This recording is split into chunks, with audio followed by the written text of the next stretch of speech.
আসসালামু আলাইকুম ওয়া রাহমাতুল্লাহি ওয়া বারাকাতুহু। আলহামদুলিল্লাহি রাব্বিল আলামিন ওয়াসসালাতু ওয়াসসালামু আলা সাইয়্যিদিল মুরসালিন ওয়া আলা আলিহি ওয়া আসহাবিহি আজমাইন ওয়া মান তাবি'আহুম বিইহসানিন ইলা ইয়াউমিদ্দিন।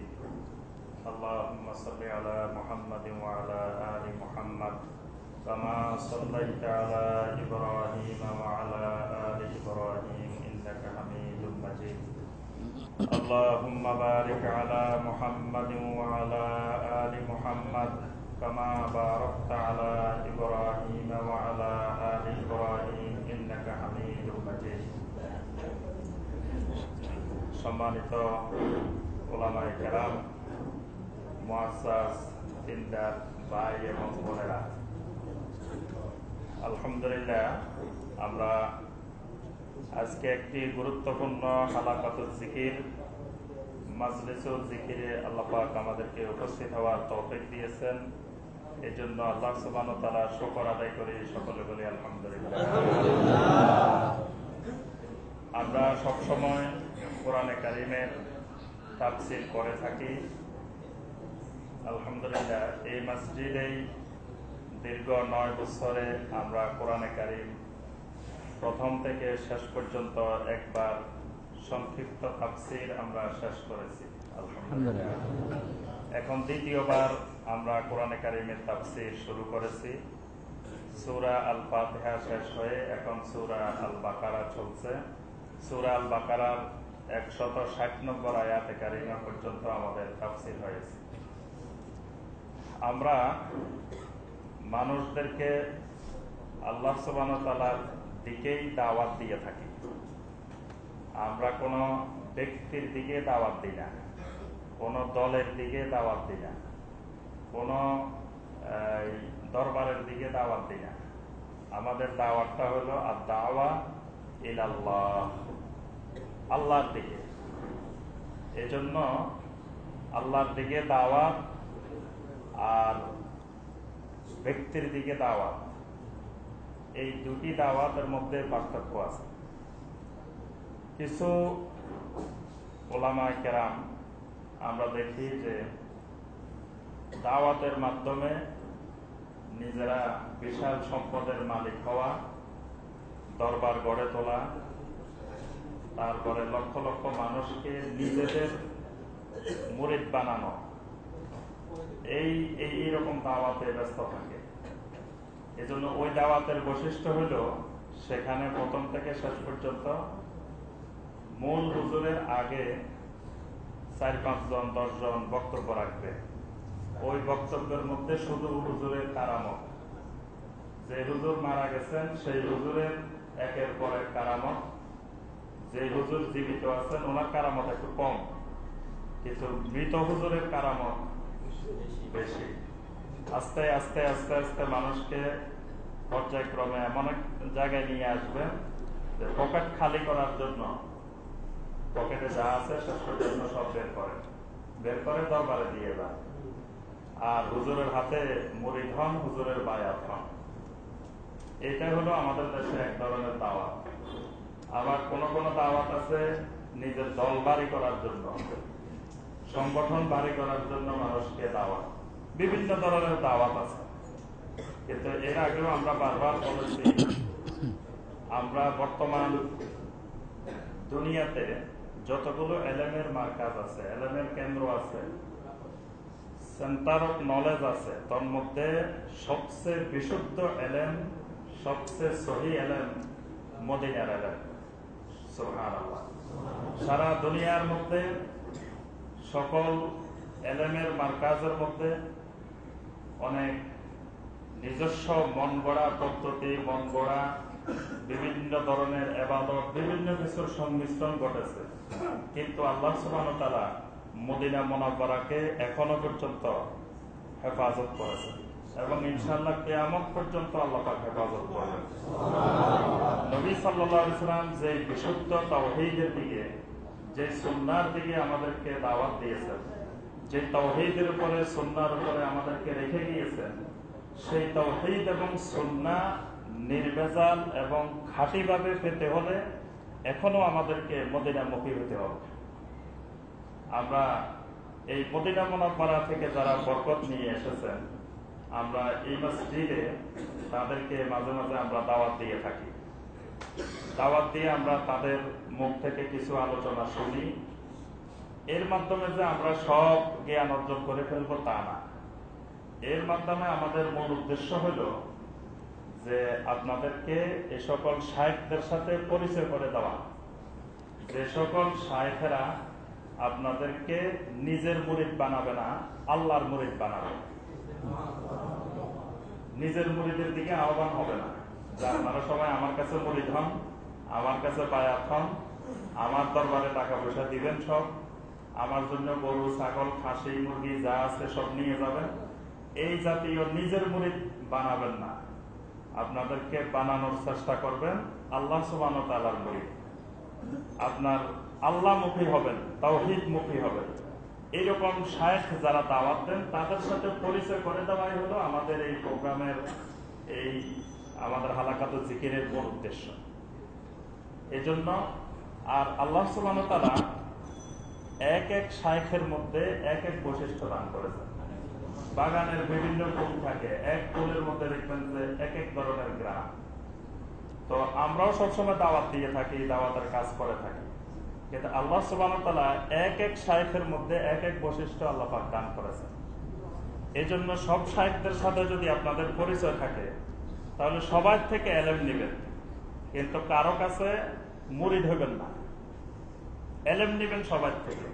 সকল বড় বড় উলামায়ে কেরাম আমাদের এই দেশে যাদেরকে আমরা পাই, যারা দুনিয়া থেকে চলে গেছেন তাদেরকে তো আর এখন পাওয়া সম্ভব না। তাদের কিতাব আছে, তাদের লেখনী আছে, সেগুলোকে ধরতে হবে। কিন্তু যারা জীবিত আছেন এদের মধ্যে যারা বড় বড় শায়েখ, কোরআন সুন্নাহর সহিহ জ্ঞানের অধিকারী এবং আমাদেরকে সহিহ রাস্তা দেখাবেন, তাদের সবার থেকে এলেম নিতে হবে।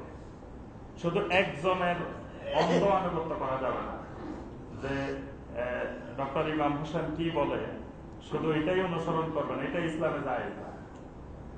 পাশাপাশি সকল শায়েখদের থেকে আপনি এলেম নেবেন, সবার থেকে এলেম নিয়ে আপনি কোরআন এবং সুন্নাহর উপরে চলার জন্য চেষ্টা করবেন।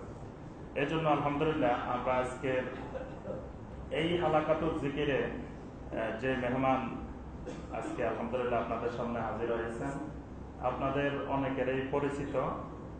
তিনি দেওবন্দি মাদ্রাসার মধ্যে বাংলাদেশের সবচেয়ে বড় মাদ্রাসা কোনটা? বাংলাদেশে হাটহাজারী মাদ্রাসার ছাত্র। উনি হাটহাজারী মাদ্রাসায় পড়াশোনা করেছেন, আবার আলিয়া মাদ্রাসায় পড়াশোনা করেছেন, আবার মদিনা ইউনিভার্সিটি থেকে অনার্স 4 বছরের অনার্স, 4 বছরের মাস্টার্স। প্রথম বাংলাদেশি স্টুডেন্ট যিনি মদিনা ইউনিভার্সিটিতে মাস্টার্স করার সুযোগ পেয়েছেন। তো আলহামদুলিল্লাহ মদিনার এলেম, মদিনার উলামাদের থেকে সরাসরি যারা এলেম নিয়ে এসেছেন তাদের এখন বাংলাদেশে যারা আছেন এদের সবাই মুরব্বী, এবং এই দেশে হাজার হাজার আলেমের ওস্তাদ। তার ছাত্ররা এখন বাংলাদেশের বিভিন্ন মাদ্রাসার প্রিন্সিপাল, ভাইস প্রিন্সিপাল, বিভিন্ন ইমাম, মুয়াজ্জিন হাজার হাজার, এবং প্রত্যেক জেলায় জেলায় ইমামদেরকে, ওলামায়ে কেরামদেরকে ট্রেনিং দেন সারা বছর। তো আলহামদুলিল্লাহ আর বিভিন্ন টিভি চ্যানেলে আপনারা দেখেছেন, আলোচনা শুনেছেন, এনটিভিতে, তারপরে দিগন্ত টিভিতে, ইসলামিক টিভিতে, বাংলাদেশের প্রায় অনেক টিভিতেই ওনার আলোচনা আপনারা শুনেছেন। সৌদি আরবের টিভি চ্যানেলে ওনার আলোচনা দেখানো হয়, বিশেষ করে হজের সময় হজ সম্পর্কিত আলোচনাগুলো দেখানো হয়। তো শায়েখ আজকে আমাদের সামনে যে বিষয়টি আলোচনা করবেন, আমাদের আজকের এই এলাকার যে আলোচ্য বিষয় সেটি হলো বেদাত।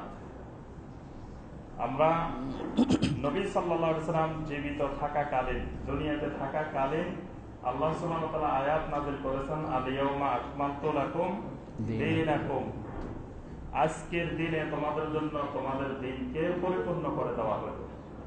তাহলে নবী সাল্লাল্লাহু আলাইহি ওয়াসাল্লাম দুনিয়াতে থাকাকালীনই দিন পরিপূর্ণ।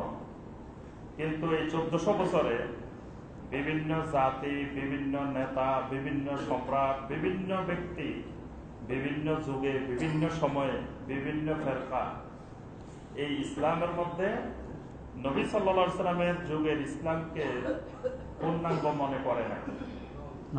তার থেকে নিজে কিছু কিছু জিনিস আরো সংযোজন করার চেষ্টা করছে। দেখা গেছে নবী সাল্লাল্লাহু আলাইহি ওয়াসাল্লামের সময় যে দরুদ, সেই দরুদের পরে আরো যে কত দরুদ আবিষ্কার হয়েছে 1400 বছরে। নবী সাল্লাল্লাহু আলাইহি ওয়াসাল্লামের যুগের ওই দরুদকে এত গুরুত্বপূর্ণ মনে করা হয়নি। মনে করছে ওইটা তো আছে একটা, এটা এত কাজ হবে না, আরো নতুন নতুন দরুদ বানাইতে হবে, দরুদে নারিয়া বানাইতে হবে, একবার আগুন দিয়ে জ্বালাই ফেলতে হবে, ওই দরুদে তো চলে না। এই জন্য দরুদে নারিয়া আছে, আগুনের দরুদ, আগুনের মতো জ্বালাই ফেলা হবে। তারপরে আরো অসংখ্য দরুদ বানানো হয়েছে, অসংখ্য জিকির বানানো হয়েছে, অসংখ্য ইবাদত বানানো হয়েছে। আমরা মদিনা থেকে অনেক দূরে, হাজার হাজার মাইল দূরে অবস্থান করি। তো এই 1400 বছরে বিভিন্ন জাতি, বিভিন্ন অঞ্চল, বিভিন্ন এলাকা ঘুরে আমাদের এখানে ইসলাম আসছে। এই জন্য ওই নতুন বানানো জিনিসগুলো আমাদের এখানে বেশি আসছে। অরিজিনাল জিনিসগুলা জাপানি পার্টস আসে না, চায়না পার্টস আসছে বেশি। অরিজিনাল যেগুলো সেগুলো কম আসছে, কম এসে ওই পরে নতুন বানানো যেগুলো 1400 বছরে নতুন গুলা বেশি এসছে, নতুন মডেলের আসছে, পুরান মডেল আসে না। দুনিয়ার জিনিসের মধ্যে নতুন মডেল হলো ভালো, কিন্তু দিনের মধ্যে পুরান মডেল ভালো। যত পুরান পাওয়া যায় খুঁজবেন হলো যত পুরান মডেল, সাহাবায়ে কেরামের যুগের মডেল পাওয়া যায় কিনা, ওইটাই অরিজিনাল দিন। তো এই যে আর নতুন যেগুলো আসে এগুলো খুব চাকচিক্যময় থাকে। দেখবেন যে অনেক চায়না জিনিস দেখতে খুব সুন্দর, জাপানি জিনিস আছে, কিন্তু দেখা যায় এটার স্থায়িত্ব কম, দুর্বল। যেগুলো নতুন জিনিস বানানো থাকে এগুলো সুন্দর থাকে বেশি। এগুলা গান গাইতে খুব মজা লাগে, দরুদ করতে খুব মজা লাগে, জিকির করতে খুব মজা লাগে। নতুন যেগুলা, পুরাতন গুলা এরকম মজা লাগে না, নতুন গুলা যেরকম মজা লাগে। তো এই 1400 বছরের পরিক্রমায় অসংখ্য বিদআত ইসলামের মধ্যে অনুপ্রবেশ করেছে। এই জন্য আমাদেরকে বেদাত সম্পর্কে সঠিক কনসেপ্ট জানা দরকার। আমরা মাদ্রাসায় পড়ে এই দেশে বেদাতের সঠিক অরিজিনাল বেদাত বলতে কি বোঝায় এটাই আমরা বুঝতে পারি। আমাদেরকে বোঝানো হয়েছে বেদাত দুই প্রকার, বেদাতে হাসানা, বাস এই বেদাতে হাসানার দোহাই দিয়ে সব বেদাতকে জায়েজ বানায় দেওয়া হয়েছে। যে এটা কি, এটা বেদাতে হাসানা, এটা কি বেদাতে হাসানা, তো অসুবিধা কি, বেদাতে হাসানা তো ভালো, মানে আর কোন ইসলামে বেদাত নাই, সব হাসানা, সব হাসানা বানায় দেওয়া হয়েছে। এখন নতুন তৈরি হইলে সেটা হাসানা। বাস আমরা বেদাত যে এত মারাত্মক, বেদাত শিরক থেকেও মারাত্মক, কারণ শিরক থেকে তওবা করা হয়, বেদাত থেকে তওবা করা হয় না। এই জন্য আমরা এই দেশে মানুষ বেদাত সম্পর্কে খুব বেশি উদাসীন। আমরা এজন্য দেখা যায় যে আরেকটা বিষয় হলো বেদাতের মাধ্যমে আমাদের ইনকাম ভালো। ইনকামের যত সোর্স আছে আমাদের ইমাম সাহেব, মুয়াজ্জিন সাহেবদের, এর 90% হলো নতুন বানানো জিনিস, এগুলা দিয়ে ইনকাম ভালো হয়। এগুলা নাই, ইনকাম নাই। কত জায়গায় আমি গিয়েছি আমার এই অল্প অভিজ্ঞতা, আমাকে ইমাম সাহেবরা ধরে বলছে যে ভাই এই সব বিষয়ে ওয়াজ করিয়ে একটু মিলাদ, খতম এগুলো সম্পর্কে একটু কিছু বলবেন না। আপনারা তো ঢাকা শহরে আছেন, আপনাদের তো টাকা পয়সার অভাব নাই, আমরা গ্রামে এগুলা করে খাই, আমাদের ইনকামে এটা। কারণ আপনি যদি এটাই বন্ধ করে দেন তা আমাদের নিজেকে আঘাত দিয়েন না। অনেক জায়গায় আমাকে বলছে এই অল্প সময়ে, এই অল্প বয়সে আমি দেখছি অনেক জায়গায় ওলামা কেরাম, অর্থাৎ বেদাত গুলাই আমাদের রিজিকের মাধ্যম বানায় নিছি আমরা। এই জন্য এগুলো সম্পর্কে আলোচনা কম হয়, কারণ আমরা যত বেশি আলোচনা করবো আমাদের পকেট তত খালি হয়ে যাবে। আপনাদেরকে যত বেদাত সম্পর্কে সজাগ করব তত আমাদের ইনকাম বন্ধ হয়ে যাবে। তা আমাদের কি দরকার আছে আপনাদেরকে এত বেদাত সম্পর্কে সজাগ করে আমার ইনকাম কমাই ফেলা? বেদাত সম্পর্কে যত জনগণ সজাগ হবে তত ইনকাম কম। এই জন্য দেখবেন যে আমরা যেই কারণগুলোতে আমাদের ইনকাম কমে যায়, যেমন পিস টিভি বাংলা, এই পিস টিভি বাংলা এসে আমাদের ইনকাম কিন্তু অনেক কমাই দিচ্ছে। এখন আগের তুলনায় আমাদের মিলাদ, খতম, তারপরে বিভিন্ন কিছু যা আমরা ইনকাম করতাম, নামাজের কাফারা দিয়ে লক্ষ লক্ষ টাকা ইনকাম করতাম, এগুলা কিন্তু পিস টিভি এখন আমাদের কমাই দিচ্ছে। এই জন্য কিন্তু আমরা পিস টিভির বিরুদ্ধে খুব সোচ্চার যে বাংলাদেশে স্টার জলসা, স্টার প্লাস, অসংখ্য চ্যানেল ভারতে আমাদের মা বোনদেরকে ধ্বংস করে দিচ্ছে, আমাদের সমাজ ব্যবস্থা ধ্বংস করে দিচ্ছে। হিংসা, তারপরে প্রতিহিংসা, বিভিন্ন সামাজিক পারিবারিক সব ধ্বংস করে দিচ্ছে। সেগুলোর বিরুদ্ধে কিন্তু আমাদের কোনো আপত্তি নেই। আমাদের আপত্তি হয়েছে পিস টিভি। বাংলাদেশে ভারতের বিভিন্ন দেশের বড় বড় নায়িকারা এসে গান গায়, এই আর্মি স্টেডিয়ামে, বিভিন্ন স্টেডিয়ামে লক্ষ লক্ষ মানুষ নাচতেছে। এই কয়েকদিন আগে আমার বাসার পাশেও নাচছে রাতকেরা, একবারে হুজুরের সামনে, যাতে হুজুরও দেখার সুযোগ পায়। কারণ অন্য জায়গায় হলে তো হুজুর যাই দেখতে পারবো না, হুজুরের বাসার পাশে হইলে হুজুরও দেখার একটা সুযোগ পাবে। একবারে দেখি যে সব মানুষ নাচতেছে, এই এলাকার মানুষ যে এত নাচতে পারে সরাসরি দেখার সুযোগ হয় নাই। ওই দিন একবার সরাসরি দেখা হয়েছে গত কদিন আগে। দেখি যে এই এলাকার মা বোনেরা থেকে শুরু করে তারপরে আমাদের ভাইয়েরা সবাই নাচতেছে, ছাদে, বাড়ির ছাদে, নিচে সব বসে আছে। তো যেটা বলতেছিলাম যে এই লক্ষ লক্ষ মানুষকে অশ্লীল ভাবে নাচাইতেছে, সেটা নিয়ে আমাদের এত বেশি আপত্তি নেই। আপত্তি হলো যে জাকির নায়েক বাংলাদেশে আসতে পারবে না, আসলে আমরা এই করবো সেই করবো, এটা আপত্তি। কারণ মূল ঘটনা এক জায়গায়। তো এই জন্য আমি আলোচনা দীর্ঘায়িত করবো না, আমাদের শায়েখ আলোচনা করবেন যে আমরা আজকে বেদাত সম্পর্কে আমাদের আলোচ্য বিষয়, এবং আপনাদের যদি কোনো প্রশ্ন থাকে লিখিতভাবে আমার কাছে দিবেন, ইনশাআল্লাহ শায়েখ প্রশ্নের উত্তর দিবেন। আল্লাহ পাক আমাদের সবাইকে মনোযোগের সাথে, খুশুর খুজুর সাথে, ইখলাসের সাথে আলোচনা শোনার এবং সেই অনুযায়ী আমল করার আল্লাহ পাক আমাদেরকে তৌফিক দান করুন।